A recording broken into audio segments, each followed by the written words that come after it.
নমস্কাৰ গুৱাহাটীৰ পৰা মই ধৰিত্ৰী চৌধুৰী ৰাজবংশী মহীশূৰৰ অসমীয়া ভাষা সাহিত্য চৰ্চা মঞ্চৰ পোহৰ জোনাকীলৈ প্ৰথম বৰ্ষপূৰ্তিৰ শুভকামনা জনাই পাঠ কৰিবলৈ লৈছোঁ নৱকান্ত বৰুৱাদেৱৰ ইয়াত নদী আছিল কবিতাটিৰ প্ৰথম তিনিটি স্তৱক।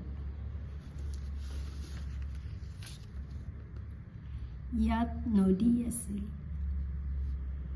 দেখিছোঁ নদীৰ ঢলে বলৎকাৰ কৰা পথাৰক পলসে কবৰ দিয়া গৰ্ভৱতী শস্যৰ সন্তান। শুনিছোঁ সিন্ধুৰ বানে নিমিষতে নগৰক আত্মঘাত কৰি এৰি থৈ গুচি যোৱা শ্মশানৰ প্ৰশান্তিৰ গান।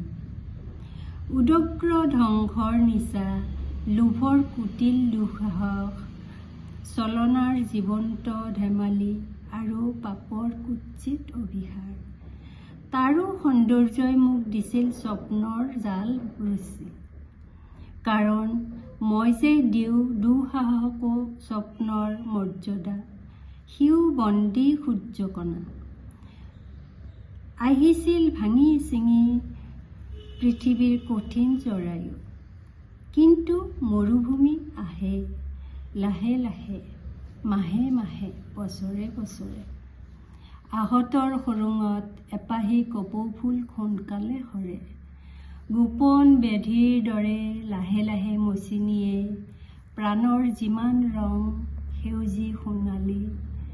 আঁকি দিয়ে তামৰঙী এখন আকাশ আৰু ফুটছাই বৰণৰ এখন পৃথিৱী।